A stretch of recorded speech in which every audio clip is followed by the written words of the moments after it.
آپ کہہ لیں کہ پلاننگ ان دا ویسٹ. اور 89 میں جب رشیا ٹوٹا تھا تو رشیا کے اندر بہت ساری ایسے مائنڈس تھے, KGB بہت سارے لوگ تھے جو ابھی اس کے لیے تیار نہیں تھے. یہ پولیٹیکل فال آؤٹ ہو گیا تھا. کہتے ہیں کہ جو گورباچوف تھا وہ شاید امریکہ کے آگے بک چکا تھا, اور اسی طرح جو برزنیف کا آپ کو شاید وہ حال یاد ہو کہ جب وہ پریزیڈنٹ کلنٹن کے ساتھ کھڑا ہوا تھا, ڈرنک ہو کے باتیں کر رہا تھا, تو کلنٹن ہنسنے لگ پڑا تھا اس کی حرکات پہ. صحیح. تو یہ دو لوگوں نے آگے رشیا کا فال آؤٹ بالکل جو ہے اسے برباد کر دیا. اب اس کے بعد جب پیوٹن آیا ہے تو اس کے اندر ایک بڑا ایک ریوائول کا ایک تھا رشینز میں کہ ہم دوبارہ سے دنیا میں نکلیں, اور ایک مسلسل 20-25 سال میں ایک شخص نے جس وہاں حکومت کر رہا ہے اس نے رشیا کو ایک پاور کے طور پہ سامنے لیا. اب یاد رکھیں کہ جرمنی اور جاپان کو اور جب ان کو ترکی کو جب انہوں نے تباہ کیا ہے فرسٹ ورلڈ وار اور سیکنڈ ورلڈ وار میں, تو ان کو کلچرلی ون کر لیا تھا. مثال کے طور پہ جاپان جو تھا حیرت انگیز پہ جس پہ سب سے زیادہ ظلم ڈھایا گیا ہے, ہیروشیما اور ناگاساکی میں ایٹامک بم پھینکے گئے. آپ دیکھیں کہ وہ اپنی ہار کے بعد آپ جاپان جائیں تو وہ سارے پرو امریکنس ہیں, موسٹ آف دیم وہ امریکن بلاک میں ہیں اور امریکہ کے گن گاتے ہیں, کیونکہ انہوں نے وہاں جو پولیٹیکل آئیڈیالوجی وہ اوپر لے آئے جو یہ کہتے ہیں کہ ہم پہلے غلط تھے, ہم سے غلطی ہوئی. اور یہی جرمن میں ہوا. جرمنی میں انہوں نے ان لوگوں کو, ہٹلر کو ایک انہوں نے سٹگما بنا کے پیش کیا, اور ان لوگوں کو وہ اوپر لے آئے جو ہٹلر اور ہٹلر کی فلسفی کو ایک گالی کے طور پہ دیکھتے رہے. صحیح. لہٰذا انہیں یہ پولیٹیکل جو خطرہ جرمنی سے بھی ہو سکتا تھا اور جاپان سے بھی ہو سکتا تھا وہ نہیں ہوا. لیکن رشیا میں وہ یہ نہیں کر پائے. رشیا میں سوویت یونین ٹوٹ گیا تو اس کے وجہ اس کی اکنامیکل تھی, لیکن وہ وہاں ایک ایسا پولیٹیکل فلسفی نہیں دے سکے جو اسے ویسٹ کے آگے جھکا دیتا. اب یہ ہوا کہ رشیا جب مضبوط ہو کے سامنے آیا ہے, رشیا دوبارہ سے اس ٹریپ میں نہیں جانا چاہتا. وہ سمجھتا ہے کہ ویسٹ نے ہمیں ایک دفعہ برباد کیا ہے, اور رشیا میں یہ بات بڑی سمجھی جاتی ہے کہ ویسٹ کسی بھی پاور کے وجود کو برداشت نہیں کرتا. اس لیے وہ اصل میں جو رشیا کا سارا میکانزم تھا وہ ڈیفینسو میکانزم تھا کہ میں اپنے بیک یارڈ میں امریکہ کو برداشت نہیں کروں گا. صحیح. لیکن امریکہ اور نیٹو کے یہ سمجھا جا رہا تھا کہ رشیا دوبارہ ابھر رہا ہے, اور انہوں نے ہمیشہ ابھرتی ہوئی قوم کو اپنے لیے خطرہ سمجھا. اچھا ڈاکٹر صاحب, یہاں ایک چیز کو ذرا ایڈ کرتے ہیں, ہماری انفارمیشن میں اضافہ ہوگا. یہ جو نیٹو کی فورسز ہیں یہ کون سی ہیں؟ نیٹو 30 ملکوں کا تقریباً مل کے ایک الائنس ہے جس کو آپ کہہ لیں کہ جس کو قیادت امریکہ کے ہاتھ میں. ٹھیک ہو گیا. اور یہ اصل میں یہ ہے کہ یہ ایک ڈیفینسو ایک ایسا آپ کہہ لیں کہ ایک معاہدہ ہے جس میں کسی بھی ایک ملک پہ اگر آپ اٹیک کریں تو سمجھا جائے گا کہ وہ سارے نیٹو کے ملکوں پہ اٹیک ہوا ہے. صحیح. اور اسی طرح کسی بھی جنگ میں تو یہ آپ اسے کہہ لیں ایک ملٹری امپیکٹ ٹائپ ہے, جو اگر کسی بھی جنگ میں کوئی ایک ملک جاتا ہے تو وہ اپنے ساتھ نیٹو اس کی مدد کرتا ہے. اوکے. یہاں پر کیا رشیا نیٹو کے اندر ہے, چائنا نیٹو کے اندر ہے؟ نہیں, یہ دونوں نہیں ہیں. یہ دونوں نہیں ہیں. اس کا مطلب یورپ کی کنٹریز زیادہ شامل ہوں گی؟ زیادہ شامل ہیں. ٹھیک ہے. اچھا, ان کو ڈیفینسو پار جو پرووائڈ کی ہے وہ امریکہ نے کی ہے, یعنی یورپ کو کہہ لیں کہ بچانے کے لیے, ان کو ویپنز کی فراہمی وغیرہ کرنے کے لیے ان کو تھریٹ دیا گیا. یہ جو یوکرائن اور رشیا کی جنگ کا امریکہ کی انوالومنٹ نہیں ہے اس میں, کیا یہی چیز سامنے آئی ہے کہ یورپ کو بتانے کے لیے کہ کیا اگر آپ امریکہ کے خلاف اٹھیں گے یا پھر اس کی بات نہیں مانیں گے تو رشیا آپ پر اٹیک کر سکتا ہے؟ یہ بھی ایک سٹرونگ ایک آپ کہنے کہ تھاٹ ہے جو یہاں ہے. اصل میں امریکہ ہمیشہ بیٹل فیلڈ دوسرے ملکوں کو استعمال کرتا ہے. اوکے. دیکھیں, اس نے جب پراکسی لڑنی تھی افغانستان میں تو رشیا کے خلاف یا رشیا کے, تو اس نے پاکستان کو اور افغانستان کو اپنا پراکسی بیٹل فیلڈ بنایا. ہوتا یہ تھا کہ اسلحہ یہاں آتا تھا, یہاں کے لوگ لڑتے تھے اور وہ مرتے ہم لوگ تھے, لیکن جنگ امریکہ جیت گیا. اور جب جنگ امریکہ جیت گیا تو ہم لوگ بھی کھڈے لائن لگ گئے, افغانستان بھی کھڈے لائن لگ گیا. اسی طرح ان کی یہ خواہش ہے کہ یوکرین جو ہے, اچھا یوکرین کی تھوڑی سی آپ ہسٹری دیکھیں تو یہ یوکرین کے جو زیلنسکی ہیں یہ کچھ عرصہ پہلے ایک سو کالڈ ایک عوامی تحریک کے طریقے سے آئے. ہی از اے جیو. اچھا. ہاں, اور یہ جو زیلنسکی ہے, ویسے میں آپ کو بتا دوں بڑی مزے کی ہسٹری ہے کہ یوکرین میں جو ہم نے, آپ کو یاد ہے ان کی جوز کی ایک ہم نے موومنٹ دیکھی تھی، اور وہ تھی ان کی قبالہ کے آگے جو وہ ہیسیڈک موومنٹس تھی، ٹھیک ہے، ان کے جو بانی تھے وہ بھی یوکرین سے ہی تھے. ویسے he was born in Ukraine.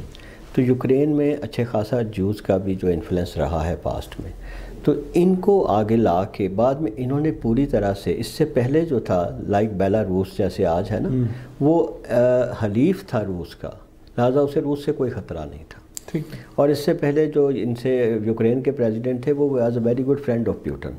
Okay. لیکن جب زیلنسکی آیا ہے تو انہوں نے کہا یہ جاتا ہے کہ ویسٹرن ایجنڈے کو نافذ کرنا شروع کر دیا. اب یوکرین از ویری امپورٹنٹ کیونکہ یہاں سے پائپ لائن گزرتے ہیں رشیا کے. اس کا مطلب ہے اگر یوکرین پہ نیٹو اپنا انفلوئنس بڑھا رہا ہے، اور یہ بات کئی دفعہ پیوٹن نے کہی کہ ہم اپنے بیک یارڈ میں امریکہ کو برداشت نہیں کریں گے، کیونکہ وہ ایک قسم کا تھریٹ فیل کرتے ہیں کہ یہ کسی بھی ابھرتی ہوئی سپر پاور کو یا کسی بھی ایسی پاور جو کل ان کے لیے خطرہ بن سکتا ہے اس کو پہلے ہی برباد کر دیتے ہیں. تو اس شکوے کو کرتے کرتے لیکن یہاں نیٹو نے اپنا جو ہے وہ نیٹو کہہ لیں یا نیٹو کے پیچھے جو پاور تھی وہ امریکہ کی تھی، اس نے اپنا ایجنڈا پیچھے نہیں کیا. اور آج یہ ہو رہا ہے کہ اسلحہ نیٹو سے دیا جا رہا ہے، کچھ امریکہ دے رہا ہے، اور لڑ کون رہے ہیں؟ یوکرینین.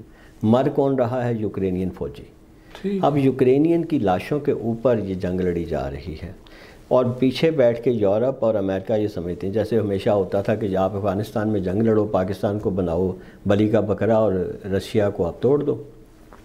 لیکن اب ایک فیکٹر ڈیفرنٹ تھا، وہ یہ ہے کہ رشیا کے اوپر انرجی وائز یورپ بہت ڈیپینڈنٹ ہے. ٹھیک ہے. اور اس وجہ سے اس کی جو سپلائی آئل کی اور خاص طور پہ گیس کی جا رہی ہے، اس کے بغیر اب وہ سپلائی ذرا کم ہوئی ہے. تو آپ دیکھ رہے ہیں فرانس میں، جرمنی میں، آسٹریا میں نیٹو کے خلاف وہاں پروٹیسٹ ہونے شروع ہو گئے، کیونکہ وہ اب سمجھتے ہیں وہاں کے لوگ، اور فرانس نے اور جرمنی نے تو کہہ دیا کہ ہم امریکہ کے پیچھے لگ کے اب روس سے جنگ نہیں کریں گے. صحیح. اٹ مینس کہ ان کو پتہ چل رہا ہے کہ امریکہ ہمیں یوز کر رہا ہے. لیکن مصیبت یہ ہے کہ امریکہ عام طور پہ کوئی نہ کوئی ایسی سچویشن کریٹ کر دیتا ہے جو اس وقت کے حالات میں آپ کو مجبور کر دیتی ہے کہ آپ جنگ میں جائیں.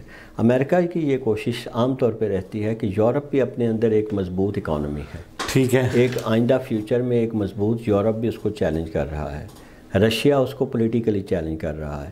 اگر ایک جنگ ہو جائے پراکسی جس میں یوکرین کے نام پہ نیٹو اور یہ ٹکرا جائیں اور اصل میں یورپ اور رشیا ٹکرائیں، تو اینڈ رزلٹ کیا ہوگا؟ ایک ویک رشیا یا ٹوٹا ہوا رشیا اور ایک ویک یورپ.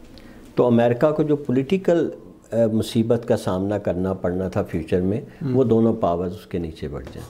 لہٰذا یہ سمجھ لیں کہ basically it's a problem of the hegemony of the United States, جو اپنے چاہتا ہے رشیا سے جنگ ہو اور یورپ اس جنگ میں کود پڑے یا اس کو شامل کر دیا جائے، اور اس کی پراکسی وار پھر یہاں لڑی جائے.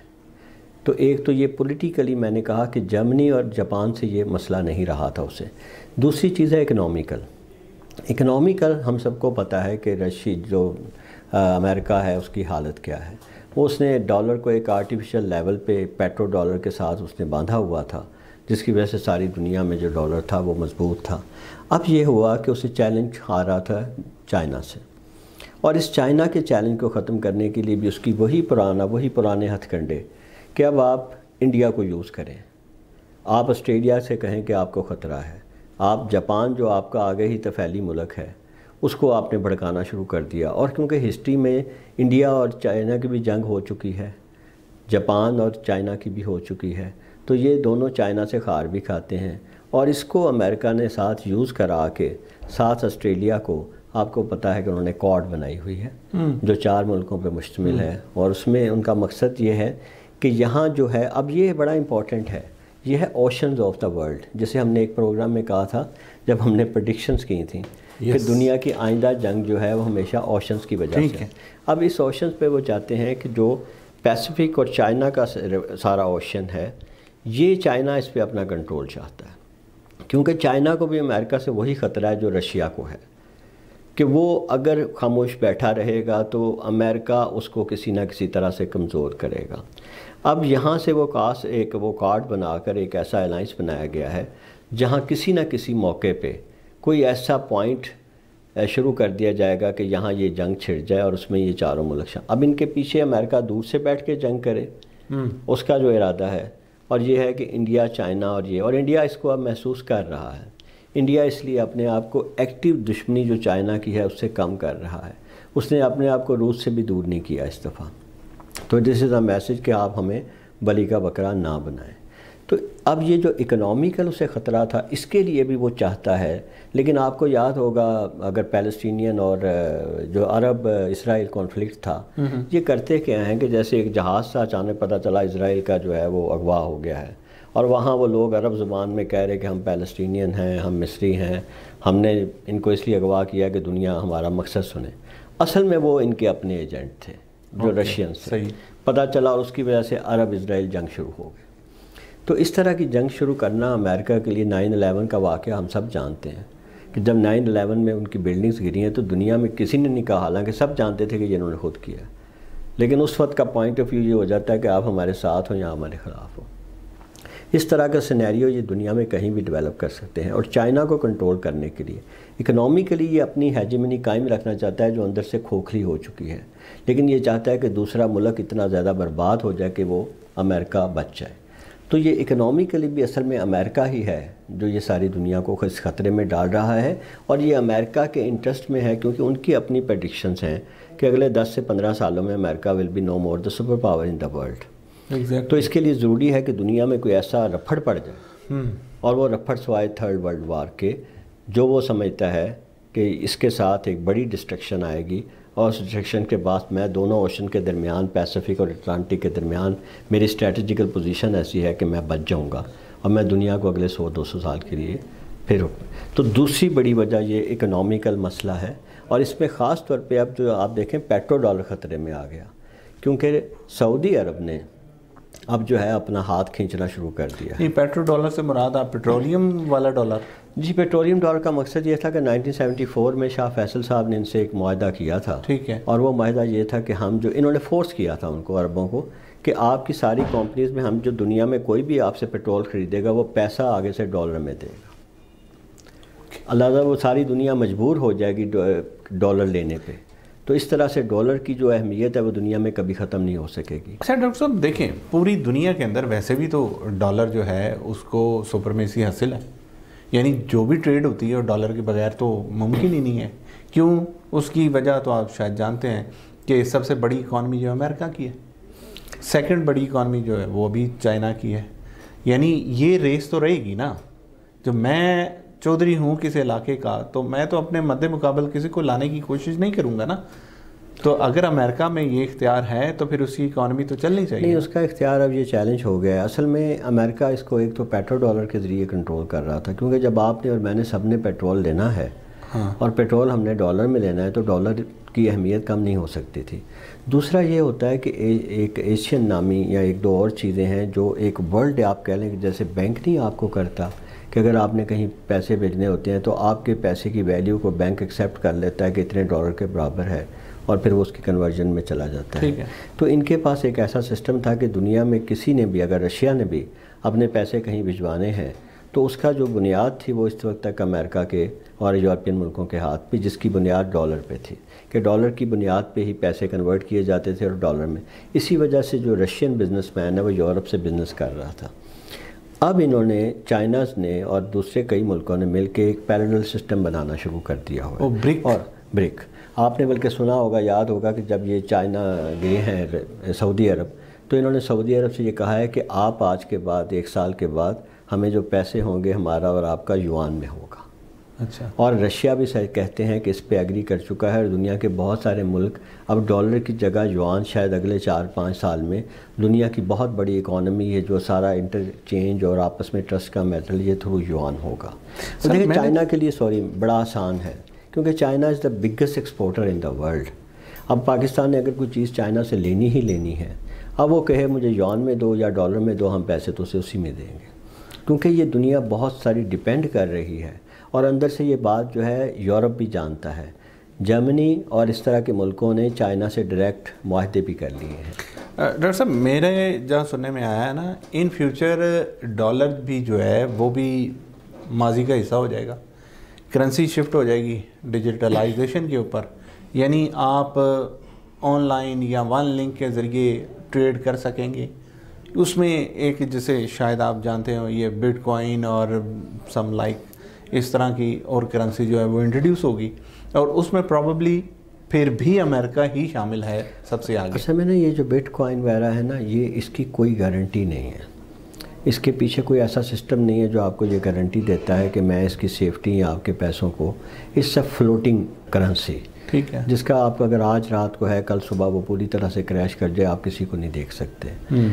ادھر سے جو یہ ہیں، اس کے پیچھے ایک سسٹم آف ٹوٹل ایک ایسے ملکوں کی اکانومی ہے جو گارنٹی لے کے آپ کو دیتے ہیں کہ آپ جب آتے ہیں تو دس is the stable currency rate, جس کو آپ جب آواز دیتے ہیں. دیکھیں نا، میرے روپیہ تو میں جتنے مرضی ملک میں چھاپ لوں، لیکن اس کی انٹرنیشنل ویلیو کیا ہے اس کی ایک ڈیسائیڈ کر دی جاتی ہے.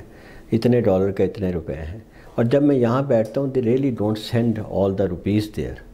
وہ یہ ہوتا ہے کہ اس نے آپ کا گارنٹر کے طور پہ پڑ گیا کہ آپ کی ورتھ یہ ہے، اس ورتھ میں سے ہم نے اتنا کا ڈالر وہاں لگا دیا ہے، اور اس طرح سے منی ایکسچینج ہوتی رہتی ہے. تو یہ جو سسٹم ہے یہ سالڈ برکس پہ ہے. بٹ کوائن وغیرہ جو ہے اس سب پرسنل کے لیے بہت اچھا ہے، لیکن اسے دنیا میں کوئی ملک آفیشلی اس کو نہیں لے رہا، اور وہ لے بھی نہیں سکتا. تو اب بات یہ ہے کہ اس اکانومیکل فال سے بچنے کے لیے جو انیویٹیبل ہے، امریکہ از ادروائز سب سے زیادہ ڈیپٹ میں جو دنیا میں ملک ہے وہ امریکہ ہے. اس نے چائنا کا سب سے زیادہ قرض دینا ہے، لیکن کیونکہ ساتھ ہی امریکہ اور یورپ دنیا کی سب سے بڑی مارکیٹ ہیں، اس لیے قرض لینے کے باوجود ان کا جو ہے انفلوئنس قائم ہے، اور چائنا ان سے ڈیمانڈ نہیں کرتا کہ ہمارا قرض فوراً واپس دیں. تو اس وجہ سے انہوں نے تھوڑا سا بیلنس کیا ہوا ہے. لیکن اب کیونکہ انہوں نے محاذ کھولنے شروع کر دیے ہیں، and to be on the safer side, China Russia وغیرہ نے اکانومیکلی اس کو بہت بڑا تھریٹ دیا ہے. اور اگر آپ فرید ذکریہ جو بہت بڑے CNN میں ان کے انالیسز ان کا دیتے ہیں، وہ پچھلے 5-6 سال پہلے کہہ چکے ہیں کہ امریکہ دنیا کی سپر پاور اگلے چند سالوں میں نہیں رہے گا. اور اس کی وجہ صاف ہے. اب اس اکانومیکل فال سے بچنے کے لیے بھی یہی ہے کہ دنیا کو اپنی پڑ جائے، ایسی جنگ میں دھکیل دو کہ جو انہوں نے اکٹھا کیا ہے یہ آپس میں لگا دیں. اور تیسری بات دیکھیں، ملٹری وائز اس وقت تک باوجود ہر چیز کے، اگرچہ balance of the military power shift کر رہا ہے، لیکن ابھی تک امریکہ اور یورپ ملٹری وائز تھوڑا ایج رکھتے ہیں، ایون رشیا پر اور ایون چائنا پر. تو اگر یہ ایج لیکن کم ہو رہا ہے، مثال کے طور پہ رشیا نے آج کل جو نیوکلیئر بامز اور میسائلز بنائے ہیں وہ امریکہ کے پاس نہیں ہیں. اچھا، رشیا نے جو آج کل ڈیفنس سسٹم S-550 بنا لیا ہے وہ امریکہ کے پاس نہیں ہے. جو زار کا ایٹامک میزائل بس رشیا نے بنایا ہے 50 میگا ٹن کا، وہ روس کے پاس تو 15 میگا ٹن سے زیادہ نہیں ہے، 15 سے. وہ 50 میگا ٹن پہ چلے گئے ہیں اور 200 میگا ٹن کا سوچ رہے ہیں. تو اس کے علاوہ جو ان کے میسائل سسٹم، جو ڈیلیوری سسٹم ہے، وہ امریکہ کے ماڈرن جو لیٹسٹ ریسرچ جو طریقہ ہے ریڈار سے ڈھونڈنے کا، ایون ڈیفنس کا، اس کو بھی وہ چیٹ کر دیتا ہے. تو اب یہ جو ملٹری پاور تھی یہ بڑی تیزی سے شفٹ کر رہی ہے. اس لیے امریکہ کو خطرہ ہے کہ اگلے چند سالوں میں جو اس کے پاس ایک تھریٹ کرنے کی سب سے بڑی پاور تھی وہ بھی اس کے ہاتھ سے نکل رہی ہے. اس لیے دس از دا رائٹ ٹائم کہ کسی طرح دنیا میں جنگ شروع کروا دیں. تو یہ سارے فیکٹرز کو دیکھیں تو امریکہ یوں لگتا ہے کہ یہ جنگ پرووک کرنا چاہتا ہے، لیکن اپنی مرضی کے ساتھ کسی حد تک controlled. This is the problem with the American egoism. اچھا ڈاکٹر صاحب، مجھے تو یہی لگتا ہے کہ یہ جو لیٹسٹ ویپنس ہیں یہ ہی روکے رکھے ہوئے ہیں یہ تیسری ورلڈ وار کو. جی آج تک تو ایسا ہی تھا. بالکل کہہ رہے ہیں کہ they are use as deterrence, اور ڈیٹرنس دوسرے کو حملہ کرنے سے روکتے ہیں. لیکن اب ہم جس دنیا میں جا رہے ہیں، it's going to be an artificial intelligent world, جس پہ ہم نے پروگرام کیا ہے. اس میں جب ذرا سا بھی امبیلنس آئے گا، وہ دنیا پھر جس نے فرسٹ اسٹرائک کر لی وہ دنیا کو سمجھ لیں کہ اس نے دوسروں کو ملیا میٹ کر دیا. اور اس جگہ پہ جاتے جاتے اب امریکہ کو خطرہ ہے کہ شاید IAI میں چائنا اس سے آگے جائے گا. اچھا ڈاکٹر صاحب دیکھیں، مجھے سمجھ نہیں آ رہی ہے، آپ اگر کسی ملک پر ایٹم بم گراتے ہیں، ظاہر ہے بہت زیادہ نقصانات ہوں گے، لیکن اس کے نقصانات بعد میں جو آپ پر بھی تو آ سکتے ہیں نا. یعنی وہ تو چلے مر گئے، دوسری قوم تو ختم ہو گئی نا، لیکن اس کے رزلٹ، اس کے جو سیکنڈ آپشن آنی ہے وہ آپ کے اوپر آنی ہے، آپ بھی تو نہیں بچیں گے نا. دیکھیں ہوتا یہ ہے کہ جب آپ کوئی اسٹریٹجی بناتے ہیں تو وہ اسٹریٹجی یہ سوچ کے بناتے ہیں کہ اگر جنگ انیویٹیبل ہو جائے ٹھیک ہے تو ہمیں لڑنی کیسے ہے.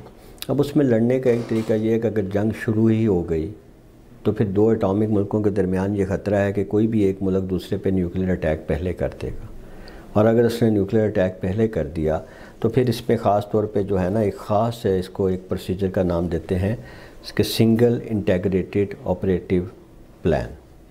اب یہ پلان کیا ہے کہ آج کل یہ پلان سارے ملکوں کی جن کے پاس ایٹامک بم ہے، خاص طور پہ رشیا اور امریکہ اور چائنا کی ہے، کہ آپ پہلا حملہ اتنا بڑا کر دیں کہ دوسرے کی جو پاور آف ریٹیلیشن ہے وہ بہت کم رہ جائے۔ اور اس میں مثلا یو ایس اے اور یو ایس ایس آر کا جو سنگل یہ انٹیگریٹڈ آپریشنل پلان ہے، یہ ایسا ہے کہ مور دین 1000 نیوکلیئر بامز دوسرے ملک پہ گرا دو۔ اب آپ ذہن میں رکھیں کہ دوسرے ملک کے پاس جو ایٹامک یا نیوکلیئر ویپنز ہیں وہ 2 یا 3 طرح سے اس کے پاس ہیں۔ ایک ہیں جو اس نے فیلڈز میں زمین پہ لگائے ہوتے ہیں، اس کا تو ایک پوائنٹ سب کو پتہ ہے کہ یہ کہاں ہیں، I C B Ms, intercontinental ballistic missiles. دوسرے وہ ہوتے ہیں جو کہ اس نے اپنے آپ کی سب میرینز اور سمندروں میں اور شپس میں رکھے ہوئے ہیں۔ تیسرا وہ ہے جو ڈیلیوری تھرو ایئر کرافٹس ہوتی ہے۔ نہیں، اب تو ٹیکنالوجی جو سیٹلائٹ پر جا رہی ہے، نہیں وہ تو میزائل سسٹم میں آ گیا نا، ٹھیک ہے، وہ تو آپ نے جب آئی سی بی ایم کہا تو اس میں آ گیا۔ اب دوسری چیز یہ ہے کہ اب جہازوں کی سب سے خطرناک اس میں وہی ہے جو آپ کہہ رہے ہیں، I C B M which is intercontinental ballistic missile system. اب ان سب چیزوں کو دیکھیں، وہ ان کی یہ کوشش ہوگی کہ ان کی جو ریٹیلیشن پاور ہے کم از کم ان کے آئی سی بی ایم تباہ کر دیں، ٹھیک ہے۔ اب اگر 1000 بم ایک ملک دوسرے پہ گراتا ہے تو اٹ مینس کہ قیامت کے سورا تو آ اس جگہ پہ تو سب کچھ ہی۔ لیکن یہ سمجھا جا رہا ہے کہ ان لوگوں نے اپنے پھر بھی ایسے ایٹامک بم بچا لیں گے جو یہ دوسرے ملک پہ ریٹیلیٹ کریں۔ پھر دوسرا یہ ہے کہ ریڈار سے دیکھے جائیں گے کہ ہم پہ اٹیک ہو گیا۔ لاکھ آپ کوشش کریں کہ دوسرا ملک ریٹیلیشن پاور نہ رکھے، لیکن اب یہ ٹائم ٹو ریٹیلیٹ جو ہے نا، یہ سارے ملکوں کی جہاں یہ کوشش ہے کہ ہم مہلک سے مہلک خطرناک ہتھیار بنائیں جو دوسرے ملک کو 1 منٹ میں اس کے زیادہ سے زیادہ لوگ اور بلڈنگز تباہ کر دے، دوسری طرف سے یہ کوشش ہے کہ ہماری جو ریٹیلیشن پاور ہے وہ اس بات پہ ڈیپینڈ کرتا ہے کہ ہمیں پتہ کب چلتا ہے کہ انہوں نے میزائل چلا دیے ہیں۔ اب اس کو جو آپ نے کہا سیٹلائٹ سے واچ کیا جا رہا ہے، اس کے ریٹیلیشن پاور ابھی تک 10 سے 15 منٹ ہے۔ اوکے، تو ابھی اس 10 سے 15 منٹ کو روس کم سے کم کر رہا ہے، کیونکہ روس نے کچھ ایسے ویپنز بنا لیے ہیں جو کہ شاید امریکہ ڈیٹیکٹ نہیں کر سکتا، اور یہ بہت بڑی، جیسے آپ کو پتہ ہے اسٹیل ٹیکنالوجی B-60 جو امریکہ کا ایک وار پلین ہے، اس کو آپ ریڈار پہ نہیں دیکھ سکتے۔ خاص طور پہ جو زار ایک بام بنایا ہے مسائل، جو ایک بہت بڑا مسائل ہے، اس کے اندر ایک بہت ساری پراپرٹیز انہوں نے اکٹھا کیا، اور وہ دنیا کا سب سے بڑا ویپن ہے جو روس نے بنایا ہے۔ یہ آپ کے ہر طرح کے ریڈار سسٹم، ہر طرح کی ڈیٹیکشن کو اوائڈ بھی کر سکتا ہے، اور یہ ایک وقت میں امریکہ کا بڑے سے بڑا شہر تباہ کر سکتا ہے۔ اچھا ڈاکٹر صاحب، یہ جتنی بھی باتیں آپ نے کی ہیں، these are being consider the productions. اچھا، اگر ہم ان کو اپلائی کر دیں اپنے اسلامک سسٹم کے اندر، یا ہمارا مذہب بھی تو کہہ رہا ہے کہ ایک غزوہ ہند کا ہونا ناگزیر ہے، یا پاسبلٹی ہے کہ ایسے کچھ واقعات ہو جائیں جو تیسری جنگ اور پھر چوتھی میں اگر کوئی جنگ ہوئی تو وہ تلواروں سے لڑا جائے، یہ آپ نے سنی ہے باتیں؟ جی جی۔ کیا یہ بات ٹھیک ہے کہ ہمارا جو اسلام ہے وہ بھی اس چیز کی نشاندہی کر رہا ہے؟ جی بالکل، اس میں دراصل میں بلکہ ذرا سا اگر آپ اجازت دیں تھوڑا سا کینوس وسیع کر لیں کہ ریلیجیس فیکٹرز جو ہے کیا وہ بھی اس طرف لے کے جاتا ہے کہ یہ تیسری جنگ ہو، کیونکہ اگر ریلیجن روکے تو ایک بہت بڑی پاور ہے moral power.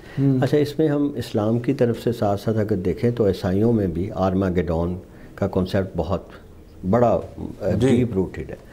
Book of John جو کہ ڈسپل تھے، ایک حضرت عیسیٰ کے 12 ڈسپل میں سے ایک جان تھے، تو انہوں نے ایک کتاب لکھی تھی۔ ہم کہتے ہیں، جیسے ہم کہتے ہیں نا کہ ہمارے کسی اللہ کے نبی پہ تو نہیں، اللہ کے بندے پہ آنے والے وقت کی کچھ مکاشفات ظاہر ہوئیں، تو وہ اصل میں ریولیوشن آف جانز ہے، اس کا آخری چیپٹر، یعنی جو اس پہ آنے والے وقت کے حالات ظاہر ہوئے، اس میں آرماگیڈون کا ذکر کرتا ہے، اور وہ آرماگیڈون ہے آنے والے دور کی بہت بڑی جنگ جو دنیا کو تباہ کرے گی۔ اب اس میں یہ جو لفظ میگاڈون ہے، یہ اصل میں میگڈا ایک میدان ہے جو کہ اسرائیل یا ترکی اور ان کے درمیان، شام کے درمیان لائے کر رہا ہے۔ ان کا خیال ہے یہ جنگ وہاں ہوگی، تو ایک لحاظ سے کہہ لیں کہ وہ اس کے لیے تیاری ذہنی طور پہ تیار ہے۔ دوسری طرف ان کا ایک گروپ ہے جسے ہم عیسائیوں کا ایونجلیکن گروپ کہتے ہیں۔ ایونجلیکنز کا یہ خیال ہے کہ حضرت عیسیٰ آئیں گے جب یہ دنیا میں تباہی ہو چکی ہوگی اور یروشلم میں کنگ ڈیوڈ کا تھرون دوبارہ ہیکل پہ رکھا جا چکا ہوگا، کیونکہ وہ ہیکل پہ آ کے اپنی بادشاہت کا اعلان کریں گے۔ اس لیے ایونجلیکلز although they are enemies of Jews because they think جو حضرت عیسیٰ تھے انہیں مصلوب انہوں نے کیا، لیکن they are helping. There are 70 million evangelicals in the world جو کہ اسرائیل کو مدد دے رہے ہیں، جبکہ ساری دنیا میں یہودیوں کی تعداد 40 ملین ہے۔ صحیح۔ اب آپ اندازہ لگائیں، اب ایونجلیکنز کا کیونکہ یہ خیال ہے کہ ان کا اگر یہ ہیکل بنائی نہ تو ہماری پریڈکشن پوری کیسے ہوگی، حضرت عیسیٰ اس میں آئیں گے کیسے؟ چاہے وہ آ کے یہودیوں کی ماریں گے، یہ ان کا یقین ہے۔ عجیب سی بات ہے کہ وہ ان کی ہی مدد کر رہے ہیں جن کو انہوں نے مارنا ہے، اور جو مرنے والے سمجھتے ہیں کہ انہوں نے ہمیں مارنا ہے وہ ان سے مدد لے رہے ہیں۔ لیکن ایجنڈا یہ ہے کہ ہیکل جو ہے وہ دوبارہ تعمیر کیا جائے۔ اسی طرح جو جیوز ہیں وہ اپنے جو آنے والے کنگ کا انتظار کر رہے ہیں، وہ بھی ان کا خیال ہے کہ کنگ ڈیوڈ کے اسی تھرون میں آئے گا جو کہ اٹھایا جا چکا تھا، لہٰذا وہ اس سے پہلے سمجھتے ہیں کہ دنیا بری طرح برباد ہو جائے گی حالات پہ، اسی لیے جیوز کی خاص طور پہ لابی دنیا میں فساد پھیلانے پہ لگی ہوئی۔ اب آ جائیں اسلام کی طرف، تو اسلام کے جو دونوں بڑے فرقے ہیں، بڑا فرقہ تو سب سے زیادہ ہمارے ہاں اہل سنت والجماعت ہے، پھر دوسرا شیعہ ہے۔ اس کے علاوہ جو ہے ان میں یہ ہوتا ہے کہ شیعہ میں تو امام مہدی کا کنسیپٹ ان کا سمجھنے کے ایمان کا حصہ ہے کہ حضرت امام مہدی آئیں گے اور وہ دنیا کو اس سے نجات دیں گے، اور اس وقت دنیا بڑی بری حالت میں ہوگی۔ لہٰذا وہ تو سمجھتے ہیں کہ امام مہدی کیونکہ غیبت صغریٰ میں ہے، غیبت کبریٰ میں ہے، بلکہ وہ دوبارہ ظاہر ہوں گے صرف، اور اس وقت وہ دنیا کو لیڈ کریں گے۔ اور تو اس جنگ میں جو ہمارا باقی ہم دوسرے مسلمان جو سارے ہیں وہ یہ سمجھتے ہیں کہ امام مہدی آئیں گے، اور جنگ اس وقت تک ہو چکی ہوگی۔ اب یہ جنگ کیا ہے؟ اس میں سورہ کہف میں کہا گیا تھا کہ ہم، اللہ پاک نے کہا کہ ہم دنیا کو ایک وقت میں ایک چٹیل میدان کی طرح کر دیں گے، اور ایک شدید باسن شدید ورڈ ہے اس کے متعلق کہا گیا ہے۔ اب حضور صلی اللہ علیہ وسلم نے اس کو ملحمۃ العظمیٰ کہا ہے، اور یہ ہمارے پاس صحیح مسلم میں اس کی جو ہے نا روایات موجود ہیں جو بڑی صحیح حدیثیں ہیں۔ ان میں حضرت ذو فجر کی ہے، اور اس کے علاوہ ہمارے پاس حضرت عبداللہ بن مسعود کی روایت ہے کہ ایک ایسا وقت آئے گا، فرمایا کہ جب مسلمانوں اور عیسائیوں کے درمیان جو پہلے مل کے ایک دوسرے عیسائیوں کے گروہ سے جنگ لڑے گا، پھر آپس میں لڑنا شروع ہو جائیں گے۔ صحیح۔ اور اس کا حالت یہ ہو جائے گی کہ اس جنگ کے بعد جب جنگ ختم ہوگی تو مسلمان اگر وہ جنگ جیتتے ہیں وہ جیت جائیں گے مسلمان، لیکن اس میں جو اس کا مال غنیمت کی کسی کو خوشی نہیں ہوگی، اور جنگ جیتنے پہ کوئی خوشی نہیں ہوگا۔ تو پوچھا کہ حضور ایسا کیوں ہوگا؟ تو کہا جس کے 100 بیٹے ہوں گے، اگر 99 جنگ میں مارے جائیں تو جو ایک بچ جائے گا وہ کیا مال غنیمت لے گا اور کیا خوشی کرے گا؟ پھر اس کی مثال دی گئی کہ ایک پرندہ اڑے گا تو لاشیں اتنی ہوں گی کہ پرندہ، آپ کو پتہ ہے پرندے کئی بڑی دور تک جاتے ہیں، ایک ملک سے دوسرے ملک، بلکہ کانٹیننٹ سے دوسرے کانٹیننٹ، لیکن وہ آخر کار تھک ہار کے گر کے مر جائے گا، اسے کوئی جگہ نظر نہیں آئے گی جہاں لاشیں نہ ہوں۔ تو ملحمۃ الکبریٰ کے متعلق جو اسلام میں کنسیپٹ ہے کہ ایک شدید ترین جنگ جو بیسیکلی مسلمانوں اور عیسائیوں کے درمیان ہوگی، لیکن اس کے پیچھے دوسرے فیکٹرز آ جائیں گے، تو یہ اس میں بھی ہے، اس لیے کیونکہ یہ تقریباً دنیا کے سارے ریلیجن اور ہندوؤں میں کل یگ کا کنسیپٹ ہے۔ ہندوؤں کی جو آپ آج کل فلاسفی دیکھ رہے ہیں نا کہ وہ ہمیشہ شر کا ساتھ دے رہے ہیں، دیکھیں کوئی بھی ریلیجن شر کا ساتھ دینے کو نہیں کہتا۔ ٹھیک ہے، اگر آپ دیکھیں کہ جو ان کے اوتار تھے شام، اب وہ جو ہیں جب گیتا میں اپنا سبق دیتے ہیں سارے ارجن کو، تو وہ کیا ان کو سمجھاتے ہیں کہ تم نے جو ہے حق کا ساتھ دینا ہے، اور گیتا ساری جو ہے وہ اس میں بڑی امپورٹنٹ ہے کہ حق کیا ہے، دھرم کیا ہے، ادھرم کیا ہے۔ اب اس کے باوجود آج کل کے ہندوستان کی اگر آپ بظاہر ہندو حکومت اس قدر شر کے ساتھ اس لیے ہے کیونکہ ان کا دور ہے کہ کل یگ میں جو صحیح کرے گا وہ غلط ہوگا، جو غلط کرے گا وہ صحیح ہوگا، کیونکہ کل یگ میں ایک بہت بڑا گھمسان ہونا ہے۔ تو یہ جو کل یگ کا کنسیپٹ ادھر ہے، اس کو سب کو دیکھیں تو دنیا کے تمام جو ریلیجنز ہیں وہ شاید اس کے اوپر یقین کرتے ہیں کہ ایک بہت بڑی جنگ ہونی ہے، اور یہ جب یقین ایمان اور عقیدے کا حصہ بن جائے تو پھر وہ فیوچر کو ڈیسائیڈ بھی کر دیتا ہے یعنی ہمیں دنیا کی اکنامیکلی دیکھیں تو دنیا کا ایک بہت بڑا پہلوان اس جنگ کو کرانے پہ تلا ہوا ہے، پولیٹیکلی بھی وہ بضد ہے، ریلیجیسلی ہر بندہ ویٹ کر رہا ہے۔ اس لیے میرا یہ خیال ہے کہ یہ جنگ یہ تو ہو سکتا ہے ایورٹ ہو جائے، یوکرین رشیا کی جنگ کی وجہ سے نہ ہو، لیکن یہ آخر کار ہو کے رہے گی۔ ٹھیک ہے، پاسبلٹی بڑی سٹرونگ ہے۔ آج کل دنیا سمجھ رہی ہے 70%۔ میں ایک آخری بات اس میں آپ کو ایڈ کر دوں کہ دا پروبیبلٹی ایک فیکٹر ہوتا ہے کہ جب آپ دنیا کے پاس اتنے مسلح ہتھیار ہو جائیں تو اس کا پروبیبلٹی فیکٹر بھی جو ہے وہ 50% سے زیادہ ہے۔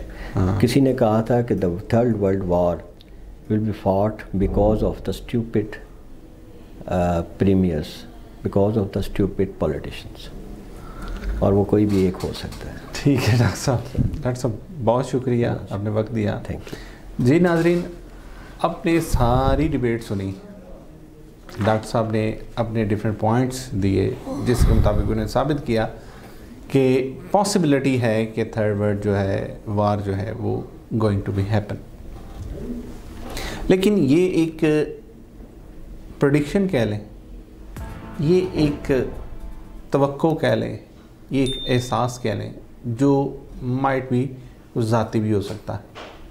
آپ کے خیالات ہو سکتا ہے اس سے ڈفرینٹ ہوں، لیکن اپنی رائے کو شامل لازمی کریے گا، ہمیں فیڈ بیک دیجیے گا۔ اس کے ساتھ اپنے میزبان کو اجازت دیجیے۔ اللہ نگہبان۔